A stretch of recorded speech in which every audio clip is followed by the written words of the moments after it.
2025년 봉인 해제된 예언이 하버드를 발칵 뒤집었습니다. 많은 사람들이 예언 내용에 주목하고 있는데요. 여기서 등장하는 한 남자의 정체에 대해 화제가 되고 있습니다. 2025년 한국을 응원하신다면 좋아요 눌러주세요. 바로 시작합니다. 안녕하세요. 저는 하버드 대학교에서 AI를 전공하는 석사과정 학생 세레나입니다. AI 전공자인 제가 한국에 대한 예언을 분석할 거라곤 생각하지도 못했는데요. 지금 와서는 이것까지도 다 놀라운 인연 때문이라는 생각이 들어요. 사실 석사 연구실을 선택하면서부터 미쳤다는 소리를 들었습니다. 친구들뿐만 아니라 심지어 지도 교수님까지 저에게 정말 그 선택을 확신하느냐고 물었죠. 하지만 결정을 번복하지 않았어요. 제 전공 분야에서 세계적으로 인정받는 교수님 밑에서 연구할 기회는 흔치 않으니까요. 제가 선택한 클레어 위트모어 교수님은 AI 윤리 분야에서 천재라는 평가를 받을 만큼 뛰어난 학자입니다. 교수님의 이름은 관련 논문이나 저널에서 자주 봤기 때문에 제가 얼마나 운이 좋았는지 알고 있었어요. 하지만 동시에 걱정이 앞섰습니다. 교수님에 대한 소문은 정말 다양했거든요. 하버드 캠퍼스 내에서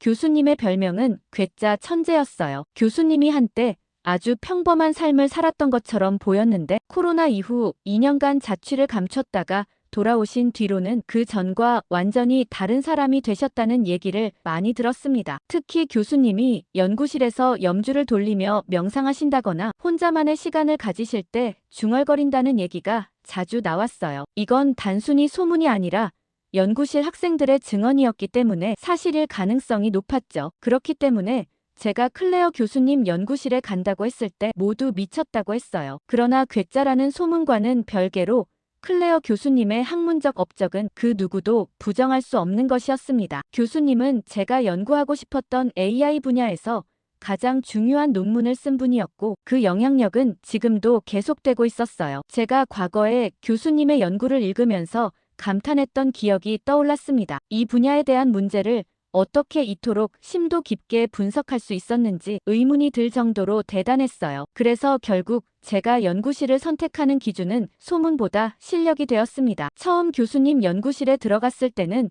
정말 긴장됐어요. 워낙 소문도 안 좋았던 데다가 과연 제가 교수님의 기대를 충족시킬 수 있을지 그리고 연구실 분위기와 잘 맞을 수 있을지 걱정이 많았습니다. 연구실은 생각보다 조용하고 정돈된 느낌이었어요. 하지만 어딘가 묘한 분위기가 있었습니다. 벽에는 다양한 책과 논문뿐만 아니라 전혀 학문과 관련 없어 보이는 동양적인 그림이나 기념품들이 놓여 있었어요. 특히 교수님 책상 위에 놓인 염주는 저를 당황하게 만들었습니다. 염주라니 AI 연구실과 전혀 어울리지 않는 물건이었거든요. 첫날부터 느껴진 미묘한 기운이 저를 흥미롭게 만들었습니다. 마치 비밀을 간직한 공간에 들어선 것 같은 느낌이었죠. 그렇게 연구실 적응하느라 바쁜 시기를 보내고 어느 날 같은 석사 과정을 밟고 있는 동료 친구들과 대화를 나누게 되었습니다. 연구 주제에서 벗어난 가벼운 이야기로 웃고 떠들다 보니 자연스럽게 각자 연구실 분위기에 대한 얘기가 오갔어요. 제가 속한 클레어 교수님의 연구실은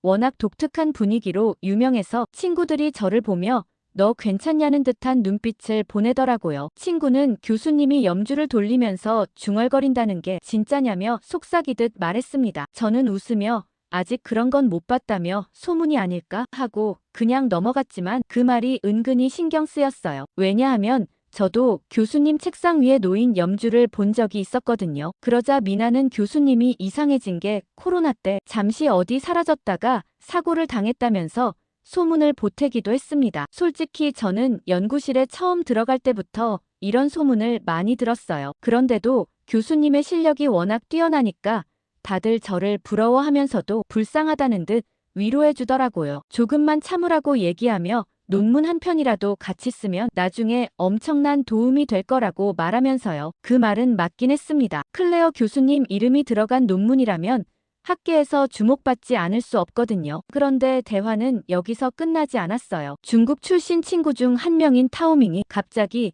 자신의 연구실 자랑을 시작했거든요. 타오밍은 저와는 반대로 중국인 교수님 밑에서 연구 중이었는데 그 교수님의 연구실은 정말 어마어마한 자금력을 자랑했습니다. 타오밍은 자기네 연구실은 진짜 최고라며 말문을 열었어요. 연구비가 너무 많아서 먹을 것도 가득하고 필요한 장비는 전부 최신식으로 갖춰져 있으며 심지어 연구 자료를 분석하는 데 필요한 고가의 데이터베이스도 마음껏 쓸 수 있다고 덧붙이더라고요. 그러면서 저를 보며 너네 연구실은 어때라고 묻는 눈빛을 보냈습니다. 솔직히 타오밍의 이야기를 들으면서 조금 부러웠던 건 사실이에요. 저희 연구실은 그렇게 넉넉한 자금력을 자랑하지는 않거든요. 연구실의 장비는 대부분 이전 연구자들이 쓰던 것들이고 연구비도 필요한 만큼만 지원받는 수준입니다. 물론 클레어 교수님은 연구 주제에 있어 굉장히 독창적인 접근을 하시는 분이라 학문적으로는 그 누구보다도 뛰어나세요. 친구들도 타오밍이 얄미웠는지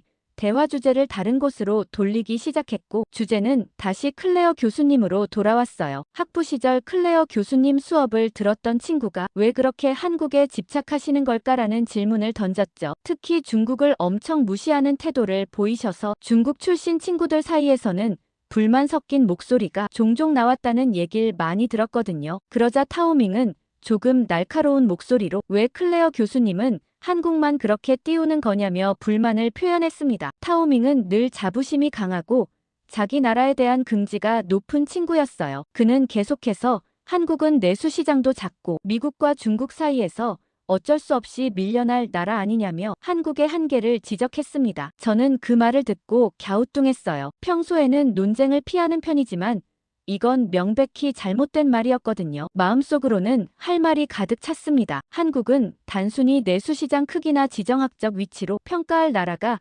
아니라고 말하고 싶었어요. 한국이야말로 제한된 자원과 어려운 환경 속에서도 놀라운 기술력과 단합력을 바탕으로 성장했고 크기가 나라의 가치를 결정하지 않는 나라니까요. 하지만 단 한마디도 쉽게 나오지 않더라고요. 그때였어요. 멀리서 클레어 교수님이 다가오시는 모습이 보였습니다. 교수님은 보통 조용하고 차분한 분이셨는데 혹시나 이 얘기를 들으셨나 걱정됐죠. 친구들 중 일부는 교수님이 가까워지는 걸 보고 순간 긴장하는 표정을 지었어요. 그러나 타오밍은 교수님이 다가오시는 것을 전혀 눈치채지 못한 채 계속해서 한국에 대해 비판적인 말을 이어갔습니다. 타오밍은 중국은 세계 최대 시장이고 기술력도 미국 못지않게 성장하고 있는데 왜 클레어 교수님은 한국이 더 잘하고 있다고 생각하는지 이해가 안 된다고 말했어요. 저는 그 순간 내심 불편했지만 딱히 타오밍의 논리에 반박할 근거를 찾기도 어려웠습니다. 그러자 클레어 교수님은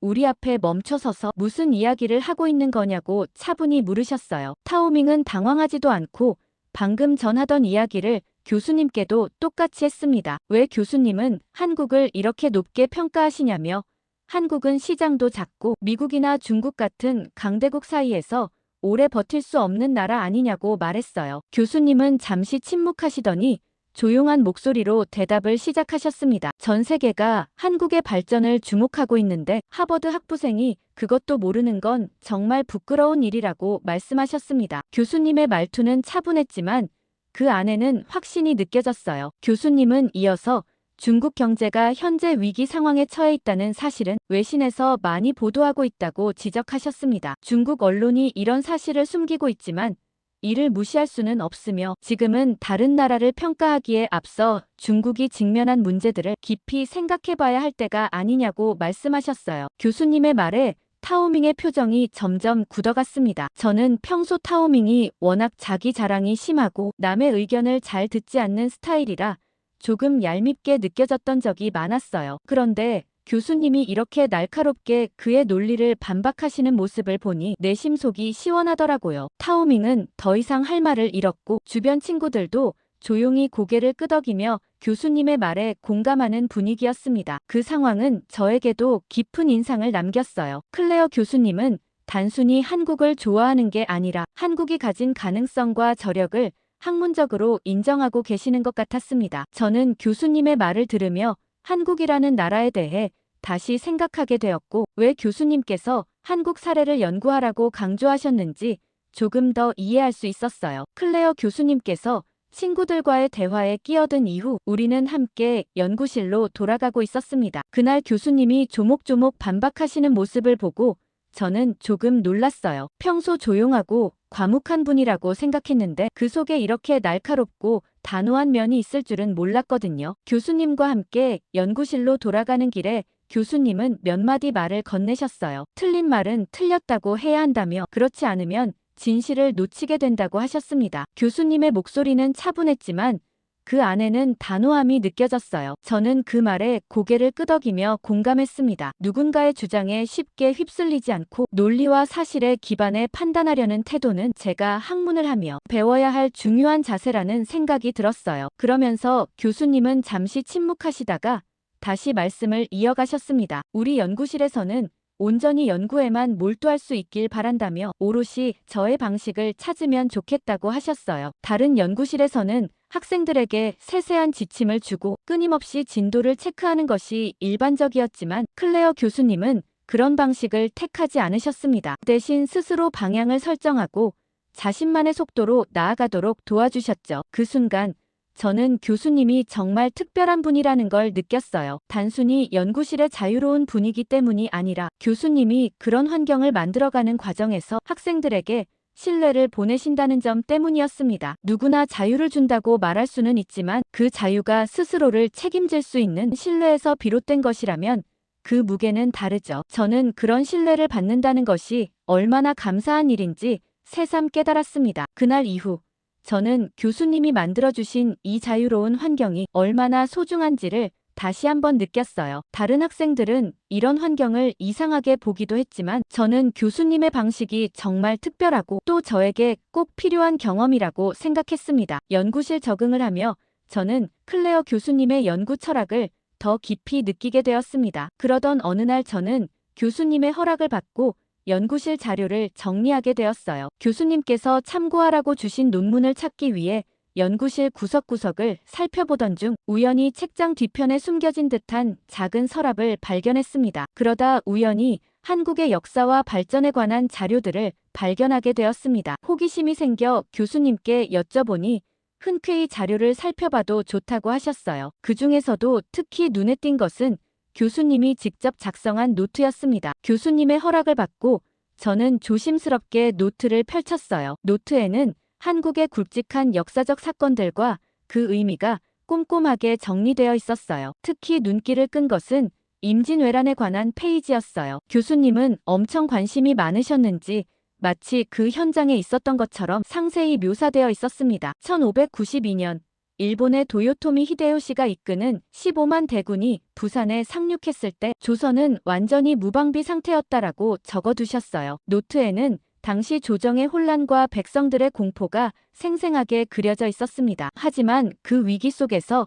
이순신 장군이 등장했죠. 교수님은 특히 한산도 대첩을 상세히 기록하셨습니다. 이순신 장군이 단 13척의 배로 일본 수군 70세척을 완전히 격파한 전투였어요. 저는 이 숫자를 보고 믿을 수가 없었습니다. 이 이야기 자체가 너무 흥미로웠어요. 게다가 노트에는 학술 서적에서는 볼 수 없는 흥미로운 디테일이 있었습니다. 이순신 장군이 전투 전날 밤 달빛 아래서 자신의 검을 닦으며 전략을 구상했다는 일화나 하객진 전법을 구상할 때 직접 바다 물결을 관찰했다는 내용까지요. 교수님은 이순신의 승리는 단순한 군사적 성취가 아니라 불가능을 가능으로 바꾸는 창의적 사고와 불굴의 의지를 보여준다고 적으셨어요. 특히 인상적이었던 것은 한국인에게 위기는 항상 혁신의 시작이었다라는 문장이었습니다. 교수님이 왜 그렇게 한국에 관심을 가졌는지 이 사건 하나로도 충분히 느낄 수 있었습니다. 그리고 노트를 넘기자 6.25 전쟁 이후에 한국에 대한 내용이 나왔어요. 노트에는 작은 흑백 사진 한 장이 붙어 있었는데 1953년 서울의 모습이었어요. 건물들은 거의 다 무너져 내리고 사람들은 폐허 속에서 힘겹게 삶을 이어가고 있었습니다. 이게 제가 아는 지금 서울의 모습이라는 것이 믿기지 않았어요. 그리고 옆에 적혀 있는 문구는 더 충격적이었죠. 1953년 한국 1인당 GDP는 67달러 세계 최빈국 수준이었고 당시 미국은 한국이 앞으로 100년간 원조 없이는 살아남지 못할 것이라고 적혀 있었죠. 그런데 그 아래에는 2020년대 한국의 경제지표와 함께 현대적인 서울 스카이라인 사진이 붙어 있었습니다. 교수님은 전쟁의 폐허에서 세계 10위권 경제대국으로의 성장은 인류 역사상 유례없는 기적이라고 적으셨어요. 저는 한국에 대해서 아무것도 모르는 거나 다름없다고 생각했습니다. 한국이 이런 어마어마한 나라였다고는 생각지도 못했죠. 그리고 그 밑에는 1960년대 독일 광부로 일했던 한 남성의 사연이 적혀 있었어요. 당시 한국이 성장할 수 있었던 이유는 오로지 국민 때문이었고 김영수 씨는 1963년 독일 광산으로 떠났다고 적혀 있었어요. 한 달에 한 번 고국에 보내는 편지와 얼마 안 되는 돈이 그의 유일한 위안이었고 자식들에게 배고픔을 물려주지 않겠다는 일념 하나로 10년을 버텼다. 그가 돌아왔을 때 그의 두 아들은 이미 대학생이 되어 있었다. 한국은 이런 분들의 노고를 잊지 말아야 한다. 라는 말이 가슴 아팠습니다. 교수님은 이런 개인의 희생이 모여 한국의 경제 발전을 이룩했다고 분석하셨어요. 노트의 마지막 페이지에는 교수님의 깊은 통찰이 담겨 있었습니다. 한국의 진정한 힘은 크기가 아니라 역경을 이겨내는 회복력과 끊임없는 혁신에 있다. 외부의 압력에 굴하지 않고 자신만의 길을 개척해온 한국은 앞으로도 세계사의 중요한 주체가 될 것이다. 저는 노트를 읽으며 제가 미처 몰랐던 한국의 모습을 새롭게 발견하게 되었습니다. 그리고 이런 통찰력을 가진 교수님 밑에서 연구할 수 있다는 게 뿌듯하기도 했죠. 그런데 문제는 머지않아 생겼습니다. 어느 날 저는 연구실에서 혼자 늦게까지 남아 있었습니다. 연구가 생각처럼 풀리지 않아서 답답한 마음으로 데이터를 들여다보던 참이었어요. 시간은 점점 늦어졌고 주변이 조용해지면서 건물 전체가 고요에 잠긴 듯 했습니다. 연구실 창밖으로는 희미한 가로등 불빛이 비치고 있었고 그 아래로는 텅 빈 길이 보였어요. 이런 적막함이 이상하게도 마음을 더 무겁게 했습니다. 머리를 식힐 겸 잠깐 나갔다 오고 싶었지만 막상 움직일 생각을 하니 몸이 쉽게 따라주지 않더라고요. 컴퓨터 화면 속 데이터는 여전히 복잡하고 해결책은 보이지 않았습니다. 저는 연구실 의자에 깊이 기대며 책상을 바라봤어요. 오늘은 여기까지 하고 집에 가야겠다는 생각이 들었죠. 하지만 일어나려고 할 때 문득 복도에서 희미한 소리가 들려왔습니다. 처음에는 제가 잘못 들었나 싶었어요. 바람 소리인가 싶기도 했지만 조금 더 귀를 기울여 보니 누군가 낮은 목소리로 중얼거리는 소리 같았습니다. 소리가 나는 방향으로 천천히 걸어가 보니 바로 클레어 교수님의 연구실이었어요. 문틈으로 새어나오는 희미한 불빛과 함께 교수님의 낮은 목소리가 들려왔습니다. 저는 잠시 그 자리에 멈춰 섰어요. 친구들이 했던 말이 떠오르더라고요. 염주를 돌리면서 중얼거리는 걸 본 사람들이 한두 명이 아니라는 말이요. 순간 호기심과 긴장감이 동시에 밀려왔습니다. 이런 상황에서 어떻게 해야 할지 고민이 되었죠. 그냥 지나칠 수도 있었지만 어쩐지 교수님의 모습을 직접 보고 싶다는 생각이 들었어요. 문 앞에서 잠시 망설이다가 조심스럽게 문을 두드렸습니다. 그리곤 두드리자마자 그냥 모른 척 지나갈 걸 후회하고 말았어요. 안에서 교수님이 들어오라는 말씀이 들렸습니다. 저는 문을 열고 들어가며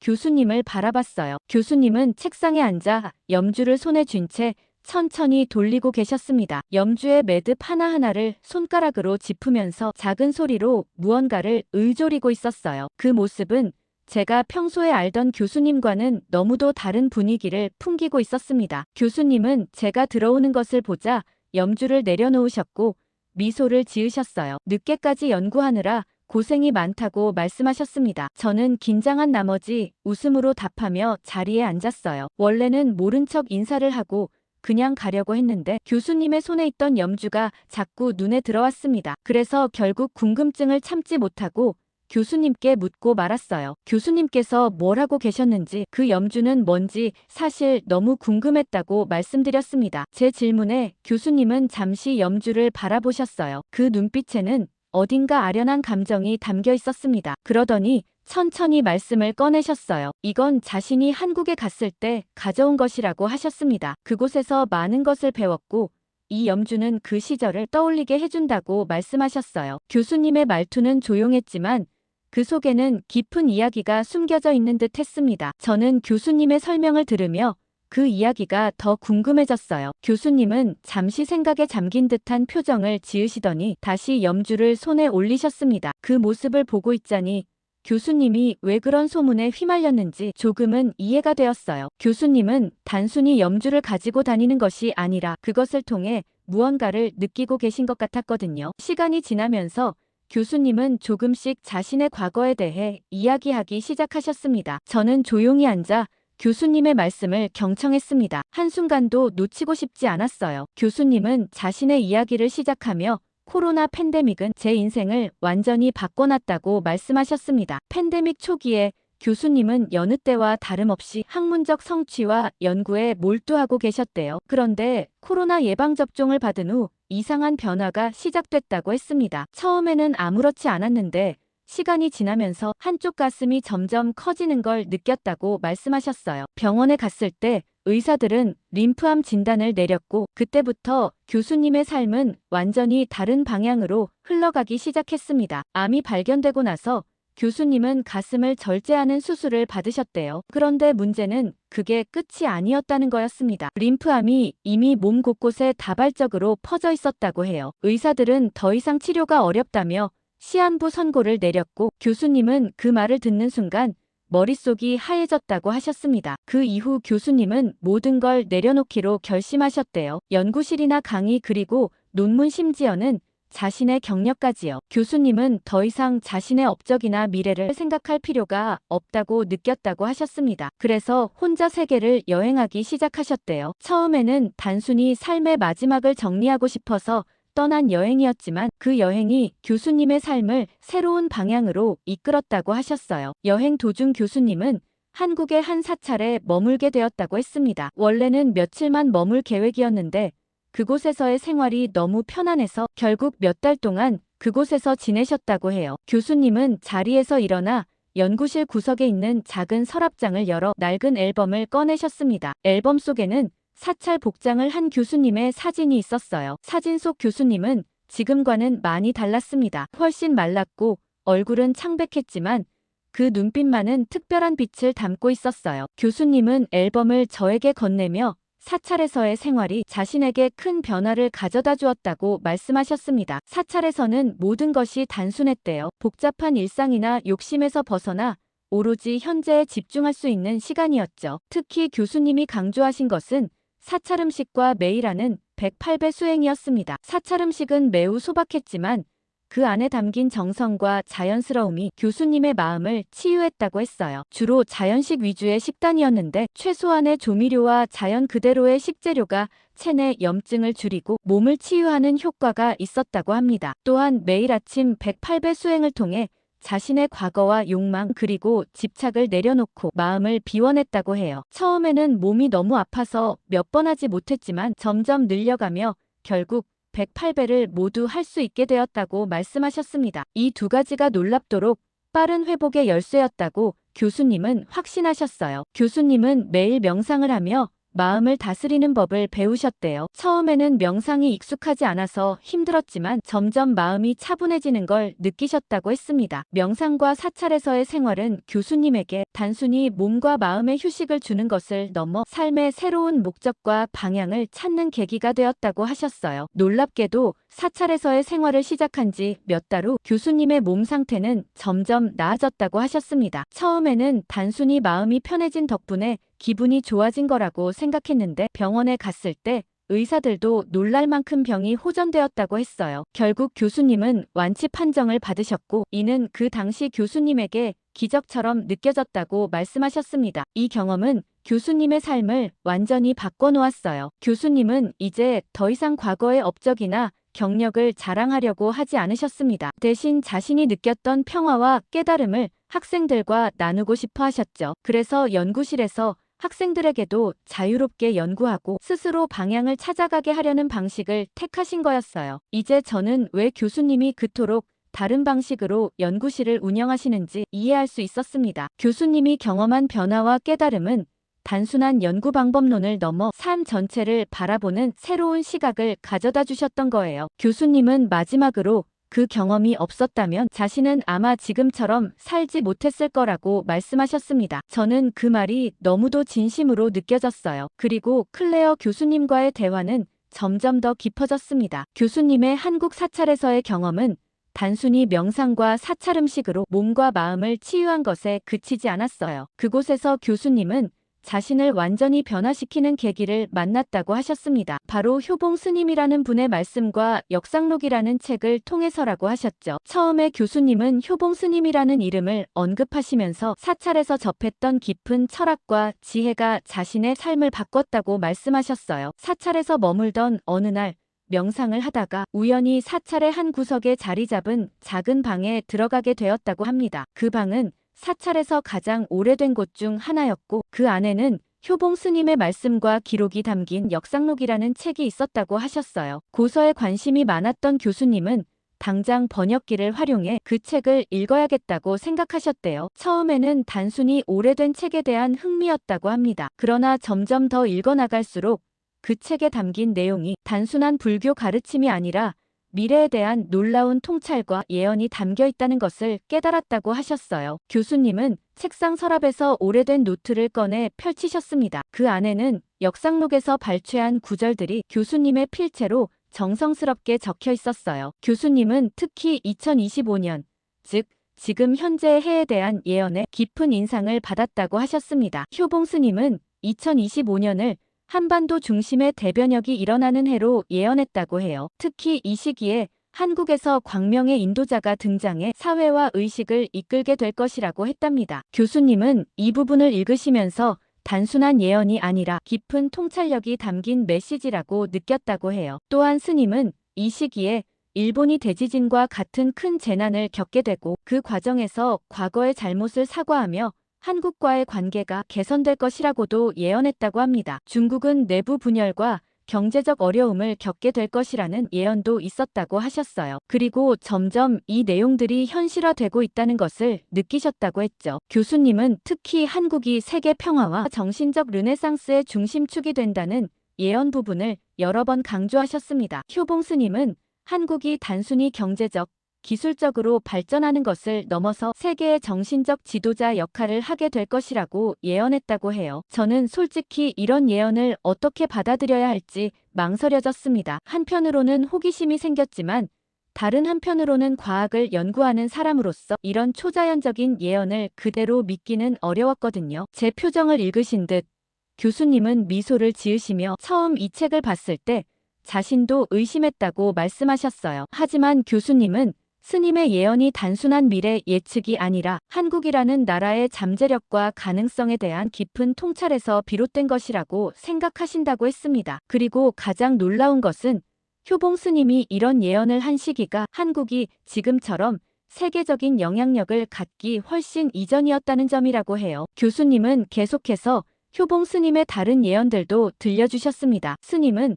한국이 자연재해와 같은 큰 재난 속에서도 상대적으로 안전한 국가가 될 것이라 예언했다고 합니다. 전 세계적으로 환경위기와 자연재해가 기승을 부릴 때 한반도는 상대적으로 안전한 지역으로 남을 것이라는 내용이었어요. 이런 이야기를 들으며 저는 점점 더 호기심이 커졌습니다. 비록 과학적 증거는 없을지라도 교수님이 이런 예언을 진지하게 받아들이는 모습이 인상적이었거든요. 교수님은 이 예언서를 단순한 미신으로 치부하지 않고 그 안에 담긴 철학적 메시지와 통찰력을 높이 평가하셨어요. 교수님은 특히 효봉 스님의 예언 중에서 가장 마음에 와닿았던 부분으로 한국인의 정신적 각성에 관한 내용을 꼽으셨습니다. 스님은 한국인들이 물질적 성공을 넘어서는 정신적 가치를 깨닫게 될 것이며 이것이 결국 세계적인 영향력으로 이어질 것이라고 예언했다고 해요. 저는 교수님의 이야기를 들으며 이제야 왜 교수님이 한국에 대해 그토록 관심을 갖고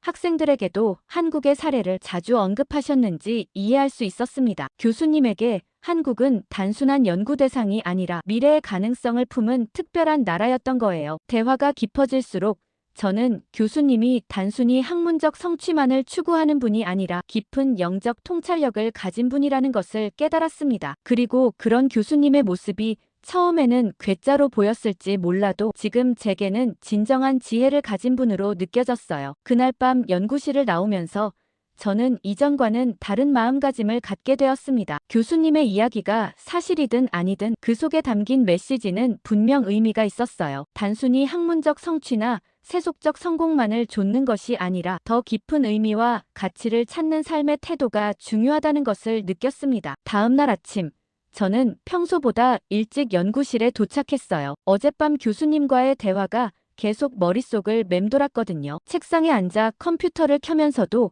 효봉 스님의 예언과 한국의 미래에 대한 생각에서 벗어날 수 없었습니다. 이제 저는 교수님의 독특한 연구 방식과 세계관을 새로운 시각으로 바라보게 되었어요. 그날 이후 우연히 복도에서 타오밍과 마주치게 되었습니다. 지난번 대화 이후 서로 거리를 두고 지냈는데 이번에도 그는 여전히 비웃는 듯한 태도였어요. 타오밍은 저번 교수님께 한마디도 못했던 게 분했던지 다짜고짜 한국과 클레어 교수님을 폄하하는 말을 하기 시작했습니다. 왜 그렇게 한국에 집착하냐며 교수님이 괴짜인 이유가 바로 그런 비합리적인 태도 때문이 아니냐고 비꼬았어요. 그의 말투에는 여전히 자국에 대한 자부심과 다른 나라를 깎아내리려는 의도가 느껴졌습니다. 예전 같았으면 그냥 웃으며 넘어갔을 텐데 이번에는 달랐어요. 저는 침착하게 목소리를 가다듬고 타오밍의 말에 반박하기 시작했어요. 국가의 크기와 힘만을 따지는 건 구시대적 사고라고 말했습니다. 한국은 혁신과 단결력으로 세계에 영향을 끼치고 있으며 진정한 가치는 자유롭게 사유하고 성장하는 힘이라고 설명했어요. 폐쇄적 민족주의와 강압은 결국 내부를 썩게 만든다는 걸 역사가 이미 증명했다고도 덧붙였습니다. 제 목소리는 조용했지만 그 안에는 확신이 담겨 있었어요. 과거의 저였다면 결코 이런 식으로 말하지 못했을 겁니다. 하지만 클레어 교수님을 통해 배운 틀린 말은 틀렸다고 해야 한다는 교훈이 제 안에서 자라나고 있었던 거죠. 타오밍의 얼굴이 점점 굳어갔습니다. 그는 말문이 막힌 듯했고 더 이상 반박하지 못했어요. 주변에 있던 다른 학생들도 우리의 대화를 듣고 있었는데 그들의 표정에서 제 말에 공감하는 기색이 보였습니다. 저는 더 이상 말을 이어가지 않고 담담히 자리를 떠났어요. 이미 제가 할 말은 다 한 상태였고 굳이 논쟁을 이어갈 필요가 없었거든요. 연구실로 돌아오는 길에 제 마음은 이상하게 편안했습니다. 이전처럼 타인의 시선을 지나치게 의식하지 않게 된 것 같았어요. 연구실에 도착해서 저는 제 다이어리를 꺼내 짧은 문장을 적었습니다. 진실은 설득을 강요하지 않는다. 믿음과 과학은 다른 이름의 진실일지도 모른다. 그 순간 클레어 교수님이 문을 열고 들어오셨어요. 교수님은 제 표정을 보시더니 무슨 일이 있었냐고 물으셨습니다. 저는 타오밍과의 대화에 대해 간략히 말씀드렸어요. 교수님은 미소를 지으시며 제 어깨를 가볍게 토닥이셨습니다. 자신의 생각을 명확히 표현하는 것이 중요하다고, 그리고 그런 용기가 학문의 발전을 이끌어간다고 하셨어요. 그날 이후로 저는 연구실에서의 생활이 더욱 의미 있게 느껴졌습니다. 그리고 제 기존 연구 내용에서 방향을 틀어 한국과 AI 기술에 대한 연구를 시작하기로 했습니다. 한국 없이는 AI의 미래를 얘기할 수 없다는 생각이 들었거든요. 교수님 덕분에 한국에 대한 새로운 통찰을 얻게 되었고 저는 스스로의 길을 찾아가는 한 사람의 연구자로 성장하고자 합니다. 하버드에서 연구 내용을 발표하는 날 많은 한국 분들께도 이 소식을 또 전하고 싶네요. 아니 대체 한국인들은 이렇게까지 지독하게 하는 이유가 뭔데? 여기 일본의 한 식당에서 한국 손님들의 기이한 행동을 보고 기겁하는 한 일본인이 있습니다. 도대체 한국인의 어떤 행동 때문에 이렇게 놀라고 있는 건지 오늘의 사연을 들어보겠습니다. 안녕하세요. 저는 일본 가나가와현에서 규동집을 운영하고 있는 마코토라고 합니다. 제가 살고 있는 가나가와현은 도쿄에서 JR선을 타고 1시간 정도 거리에 있는 곳이에요. 최근 기록적인 엔저 현상으로 일본을 찾아오는 관광객들이 많은데 올해 3월에는 무려 300만 명에 달하는 외국인들이 일본을 방문했다고 하더라고요. 그런데 저희 일본 젊은 사람 입장에서는 마냥 웃을 수만은 없었습니다. 한때 무역 수출 대국이었던 일본이 이젠 무역 적자만 수조 원에 달하고 있다는 걸 피부로 느낄 수 있기 때문이죠. 게다가 이젠 더 이상 수출할 게 없어서 관광업에만 사활을 걸고 있다니 한탄스러웠죠. 그리고 외국인들이 일본에 오는 이유가 엔화가 너무 싸서 오는 거잖아요. 물론 관광객을 대상으로 음식점을 하는 제 입장에서는 손님들이 많이 오니까 좋은 것 같으면서도 일본 전체적으로 보면 정말 심각한 현상이라는 생각이 들었습니다. 옛날 저희 부모님 세대 때만 하더라도 일본 엔화하면 세계적으로도 꽤 알아주는 편이었는데 지금은 거의 휴지 조각이 돼버렸죠. 그 때문에 상대적 박탈감을 느끼는 젊은이들도 많고 일본은 점점 늙어만 가고 있다는 생각에 일본 젊은이로서 정말 나라가 걱정될 뿐이에요. 그런데 관광업을 하는 제 입장에선 당장 직면한 문제는 따로 있었죠. 바로 중국인 때문이에요. 근데 이게 다 일본 우익단체들 때문이겠죠? 사실 지금 한국 사람들도 일본에 굉장히 많이 오고 일본을 어느 정도 먹여 살리고 있지만 한심한 일본 정부 사람들은 바보 같은 선택을 하고 말았습니다. 한국 사람들은 와봤자 돈도 많이 안 쓰고 맛집만 가고 소소하게 돈키호테에서만 구매하고 간다며 한국인 대신 중국인들을 적극적으로 유치하기 위한 정책을 시작했어요. 중국인 관광객들은 명품 쇼핑도 어마어마하게 하는 데다가 면세점에서도 돈을 많이 쓰기 때문에 한국보단 중국인들을 유치하는 게 더 이득일 거란 판단이었죠. 그렇게 일본 관광청에서는 중국에서 출발하는 일본행 항공편도 대폭 늘리고 비자를 간소화하면서 중국인 유치에 사활을 걸었습니다. 그 효과 덕분인지 중국의 명절 중 하나인 5월 노동절에 무려 200만 명에 달하는 중국인들이 밀려들었어요. 그러나 막상 일본이 기대한 효과를 하나도 볼 수 없었습니다. 중국 역시 높아진 물가에 경제 위기로 초저가 여행을 하는 게 유행이 되었거든요. 면세점 매출 비용을 살펴보면 전체 면세점 매출은 늘었지만 중국인 구매 비용은 전년 대비 35%나 감소했어요. 여행을 와서도 쇼핑을 위한 여행이 아니라 알뜰살뜰하게 여행하는데 초점을 맞춰 여행하고 돌아갔죠. 그런데 정말 문제는 따로 있었습니다. 그 때문에 저희 동네와 저희 마을은 아주 초토화가 되어버렸거든요. 앞서 말씀드렸다시피 저는 규동집을 운영하고 있는데 중국인 때문에 여간 골치 아픈 게 아니었죠. 저희 규동집은 제가 혼신을 다해 만든 가게예요. 특히 아기자기한 피규어들이 많아 손님들 사이에서도 특색 있는 가게로 유명해요. 그래서 일부러 피규어를 구경하러 오는 분들도 많을 정도죠. 저희 가게엔 제가 아주 어렸을 때부터 모은 애착이 가득 담긴 피규어부터 시작해서 경매로 거래되는 꽤 고가의 피규어까지 있었습니다. 사실 가격이 싸든 아니든 제겐 모두 하나같이 소중한 수집품이었죠. 그런데 어느 날부터 가게 마감 때 가게를 정리하다 보면 피규어가 하나씩 없어졌습니다. 아주 작은 미니 피규어라서 가져가시는 분들은 잘 모를 거라 생각하지만 제겐 하나하나 애착이 담긴 물건이라 제자리가 어딘지 모두 다 기억하고 있거든요. 처음엔 손님이 모르고 흘린 걸 제가 청소하다 무심코 치워버렸다고 생각하기도 하고 손님이 사진 찍으시다가 모르고 가방에 떨어뜨리셨나 하곤 좋게 생각했었죠. 혹여나 모르고 가져갔다면 연락이라도 해주시지 않을까 한참을 기다렸습니다. 그런데 누구에게도 그런 연락은 오지 않았죠. 그런데도 저는 손님을 의심하고 싶진 않았습니다. 나중에 찾아보면 혹시나 가게 구석에서 나오거나 누군가 꼭 찾아서 돌려주지 않을까 하는 믿음을 갖고 있었죠. 제가 그 얘기를 제 친구 스즈메에게 했더니 스즈메는 누가 가져갔는지 본인이 알고 있다고 하는 거예요. 저는 도대체 어떻게 알고 있냐고 물어봤더니 누구긴 누구냐며 중국인 관광객들이라고 하더라고요. 스즈메는 호텔에서 일하는 호텔리어예요. 그런데 호텔에서도 계속 뭔가가 없어진다고 했죠. 객실 내 비치되어 있는 작은 편의용품은 물론이고 커피포트나 베개까지 훔쳐간다고 했어요. 그런 객실은 하나같이 중국 손님들 객실이었죠. 게다가 스즈메로부터 들은 중국 손님들의 객실은 상상 초월이었습니다. 침대 위에서 음식을 먹다 흘리는지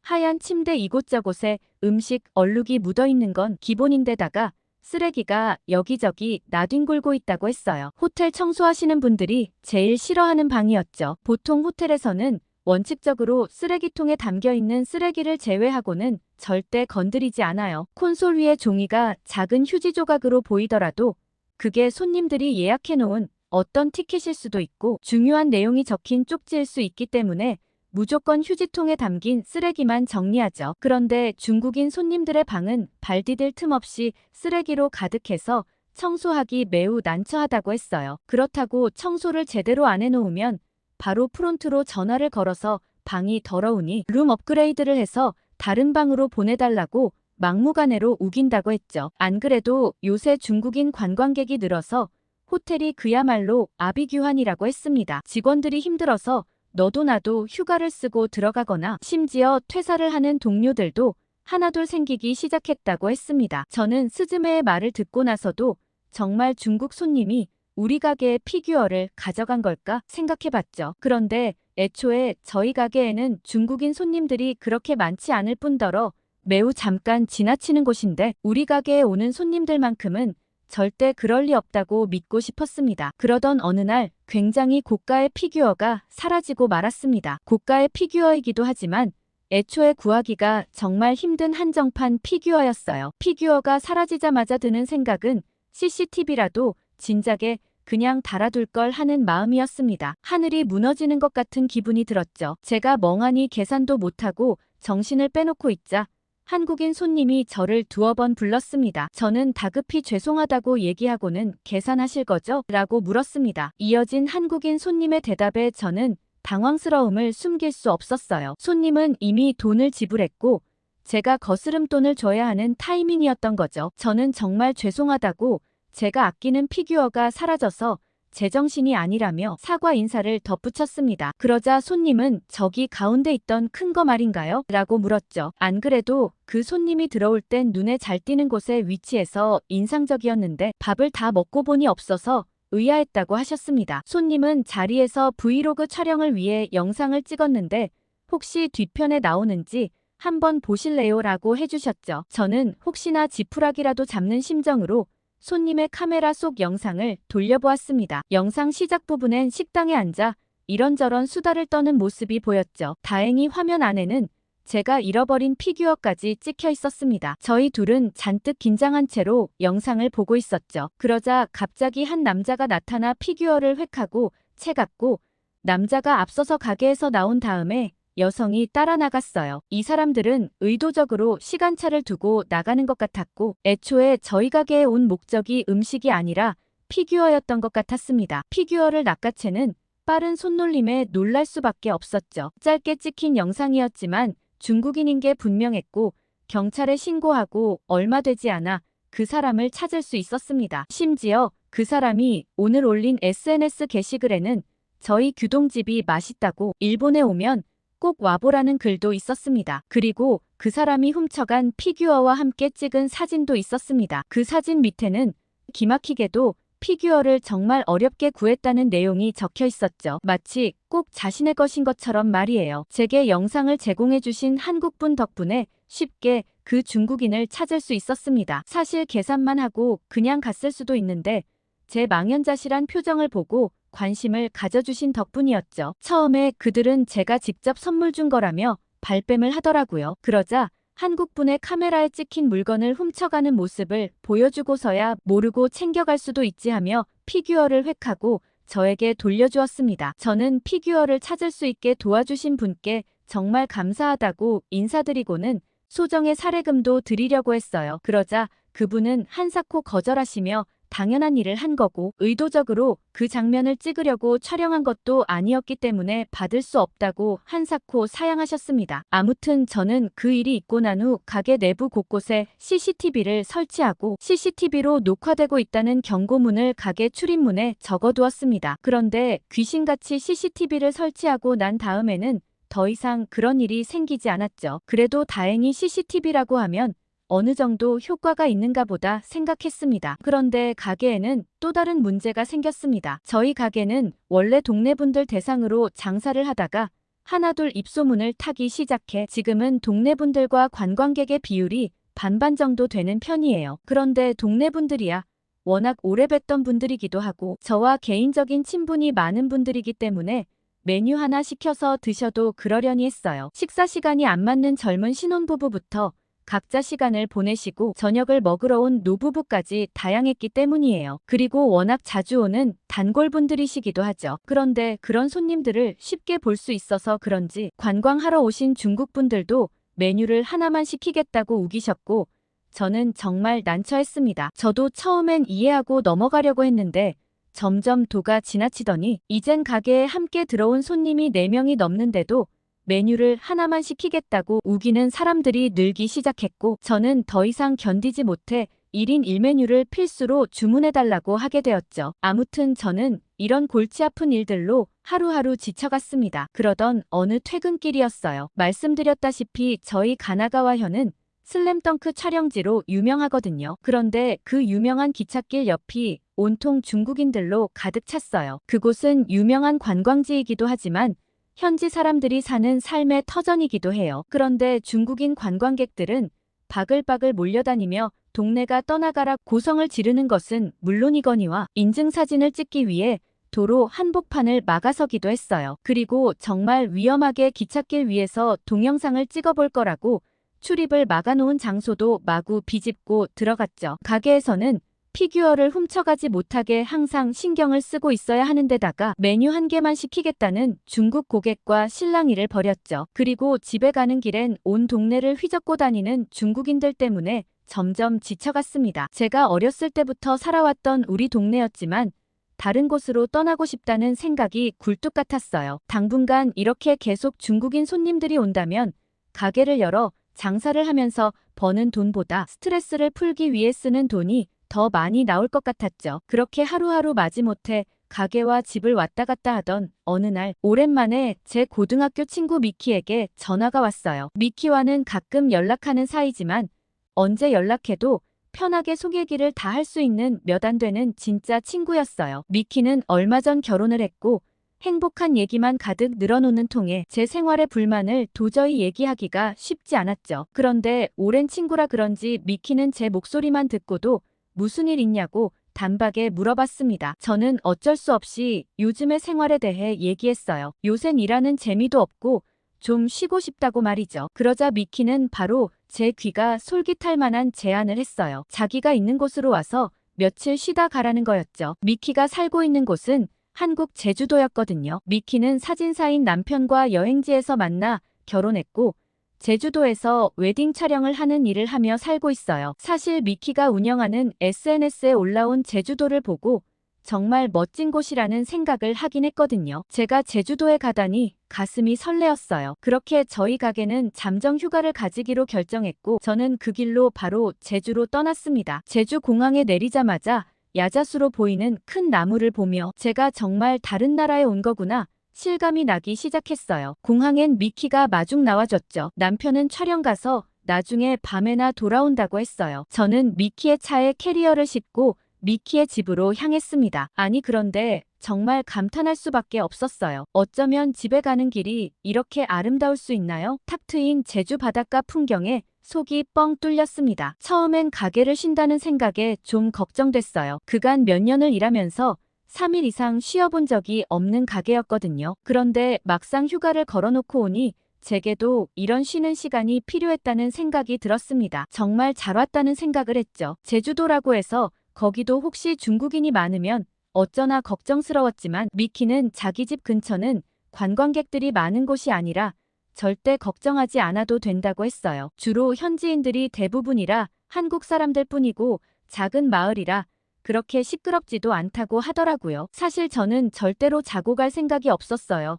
그런데 미키의 남편이 일본에서 멀리 온 손님인데 그냥 우리 집에서 여행 내내 편하게 지내다 가라고 얘기했다고 했죠. 그런데 신혼부부에게 그게 무슨 민폐인가 싶어 절대 안 자겠다고 했는데 사정사정하는 통에 딱 하루만 잔다고 했습니다. 그렇게 미키의 집에 도착했고 저는 눈이 휘둥그레졌어요. 한국 사람들은 아파트에 많이 산다길래 저도 아파트와 비슷한 곳일 줄 알았는데 작은 단독주택이더라고요. 그리고 앞에는 바다가 펼쳐져 있었습니다. 정말 완벽한 곳이라며 미키를 부러워했죠. 미키는 사실 결혼해서 정말 좋은 건 제주도에 사는 것도 바다가 보이는 단독주택에 사는 것도 아니라고 했어요. 아니 그 둘도 다 아니라면 도대체 뭐냐고 저는 물어볼 수밖에 없었죠. 그러자 미키는 제일 만족스러운 건 한국 사람과 결혼했다는 점이라고 했어요. 저는 도대체 한국 남자의 매력이 뭐길래 그렇게 만족스럽냐고 물어봤습니다. 미키는 일본 남자들은 대부분 소심하고 소극적인데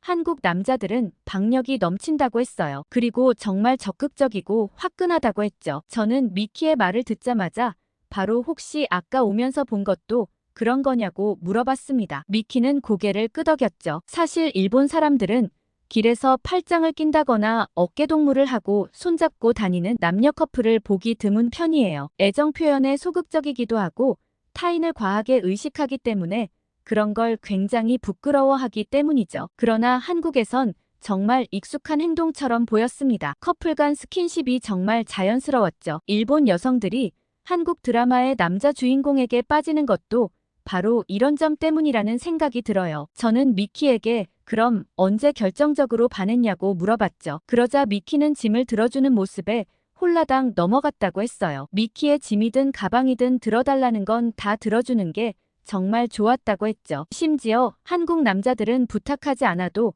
그냥 뭐든 다 해주려 해서 보호 본능이 굉장히 강하다고 했습니다. 저는 한국 남자는 그런 것도 해주냐며 의아해했어요. 그러자 미키는 화장실 갈 땐 화장실 앞에서 가방을 들고 기다리기도 한다고 말했습니다. 저는 입이 떡 벌어졌어요. 미키의 연애 이야기를 들으면서 시간 가는 줄 몰랐고 그런 다정한 한국 남자와 한번 사귀어보고 싶다는 생각까지 들었죠. 그렇게 저녁 시간이 다 되어갔고 미키의 남편 수호 씨가 일 끝나고 돌아왔어요. 수호 씨는 일부러 오늘 좀 일찍 왔다며 손님 대접을 제대로 해야 하지 않겠냐고 하면서 저녁 준비를 시작했습니다. 저는 밥을 매일 해주냐고 놀랄 수밖에 없었죠. 수호 씨는 가능하면 제가 하고 주로 미키가 잘 챙겨주는데 오늘은 미키의 친구가 왔으니 직접 대접해주고 싶은 마음이라고 했습니다. 원래 한국에선 결혼식을 하기 전 청첩장을 주고 밥을 사주는 문화가 있는데 저에겐 그렇게 하지 못해서 늘 마음에 걸렸다고 했어요. 저는 한국의 그런 문화도 참 신기하더라고요. 일본에선 아주 제한된 하객에게만 초대장을 발송하고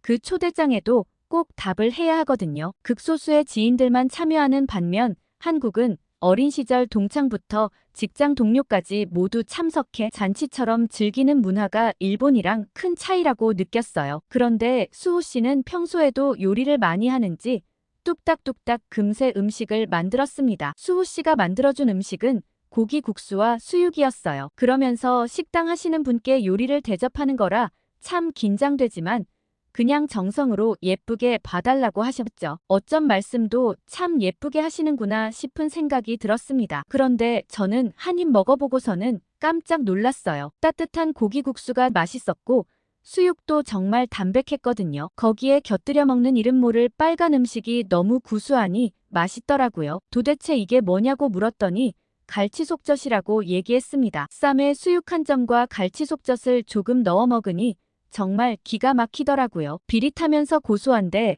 감칠맛을 확 끌어올려주는 것 같았습니다. 그리고 고기국수는 돈코츠 라멘이 살짝 떠올랐지만 한국 음식이 훨씬 담백하고 깔끔했습니다. 이 조합 자체가 정말 맛있었죠. 알고 봤더니 사람들이 제주도에 오면 고기국수와 수육을 많이 찾기 때문에 특별히 이렇게 만들어주신 거라고 했죠. 수호 씨의 다정한 모습과 이 부부의 알콩달콩한 신혼생활을 보면서 나도 얼른 결혼해야 하는데 속으로 생각만 했죠. 그렇게 두 부부의 집에서 따뜻한 환영을 받으며 하루를 보냈고 다음날 저는 제주도의 게스트하우스로 향했습니다. 혼자 지내는 숙소를 구할 수도 있었지만 여행 온 다른 사람들을 한번 만나보고 싶었어요. 다른 사람들은 어떤 고민을 갖고 사는지 왜 여기에 오게 됐는지 궁금했죠. 그런데 한국 게스트하우스에는 좀 특이한 점이 있었어요. 저녁에 파티라고 부르는 함께 밥 먹는 문화가 있더라고요. 다른 나라에서 도미토리를 이용하면 어쩌다 혼자 온 사람끼리 같이 밥을 먹거나 여행을 가긴 하지만 이렇게 숙소에서 자체적으로 자리를 만들어주는 건 흔치 않았어요. 저도 호기심에 파티를 신청했고 저녁엔 숙소 옥상에서 흑돼지 삼겹살을 구워 먹는다고 했죠. 게스트하우스에는 생각보다 외국인은 많지 않았어요. 일본인인 저와 미국인 1명 그리고 중국인 1명의 나머지 5명은 모두 한국 사람들이었죠. 오랜만에 낯선 사람들과 여행 얘기를 하는 게 정말 즐거웠습니다. 한국 사람들도 영어를 쓰는데 무리가 없어서 감사하게도 영어로 대화할 수 있었죠. 한창 삼겹살을 먹고 오랜만에 긴장을 놓고 술도 잔뜩 마신지라 약간 취기가 돌았어요. 술을 깨야 할 것 같아서 공용 공간으로 내려가 물을 마셔야겠다고 생각했죠. 그런데 제 뒤로 누가 따라오는 기분이 들었습니다. 너무 가까이 오는 것 같아 좀 불편하다고 느끼고 있었죠. 슬쩍 돌아봤더니 중국인 남자였어요. 저는 어색하게 웃어 보이고는 정수기 앞에서 물을 받으려는데 제 옆에 바짝 붙어서 차례를 기다리는 게 아니겠어요? 막 제가 불편한 티를 내려는 찰나 한국인 하준 씨가 내려와 둘이 뭐 하냐며 이상한 분위기를 깨주었습니다. 저는 하준 씨에게 가까이 다가가 아무렇지 않은 척했어요. 그러고는 하준 씨가 위에서 다들 아이스크림 먹고 싶다는데 같이 아이스크림 사러 가실래요? 라고 제안했고 저는 거절할 이유가 없었죠. 좋다고 하고선 바로 하준 씨를 따라 나섰습니다. 나가자마자 하준 씨는 저 중국인 조심하라고 했죠. 저는 아까 제가 느꼈던 불편한 기분이 제 오해가 아니었다는 걸 확신할 수 있었어요. 아까부터 옆에 앉은 한국인 여자애들에게 슬쩍슬쩍 몸이 닿는 건 물론이고 아까부터 계속 저를 지켜보고 있었다고 했죠. 제가 술도 취한 데다가 아무래도 둘이 내려가는 게 위험할 수 있을 것 같아 따라 내려왔다고 했어요. 저는 오랜만에 와서 너무 긴장 풀고 지냈냐 보다며 정말 고맙다고 얘기했습니다. 그렇게 다른 사람들 아이스크림 산다는 핑계로 둘만 아이스크림을 각각 하나씩 들고 바닷가에 자리를 잡았어요. 제가 왜 한국에 오게 되었는지 그리고 하준 씨는 지금 왜 여행 중인지 얘기를 시작하게 되었습니다. 하준 씨는 꼭 미키의 남편처럼 다정한 면이 있었습니다. 중간중간 추운지 묻는다거나 제 이야기를 끝까지 들어주고 눈을 마주치는 모습에 설렘을 느꼈죠. 하준 씨와 얘기하면서 시간이 가는지도 몰랐는데 어느새 한밤중이었어요. 너무 늦어 이제 막 들어가려는 찰나 하준 씨가 다음 날은 뭐 할 거냐고 물었죠. 그러곤 자기가 정말 경치 끝내주는 오름을 한 군데 아는데 같이 가지 않겠냐고 했어요. 저는 당연히 좋다고 얘기했고 그렇게 저는 제주에서의 시간을 하준 씨와 줄곧 함께 보냈습니다. 그렇게 제주도 여행이 끝나고 저는 다시 일본으로 돌아왔고 하준 씨는 서울로 돌아갔어요. 그렇지만 저희의 연락은 계속 이어지고 있어요. 다음 달엔 하준 씨가 일본으로 놀러 오기로 했죠. 그리고 정부가 어떤 정책을 펴든 말든 저는 한국 사람들 친화적인 가게 정책을 많이 내놓기로 했어요. 더 이상 무질서한 중국 손님들이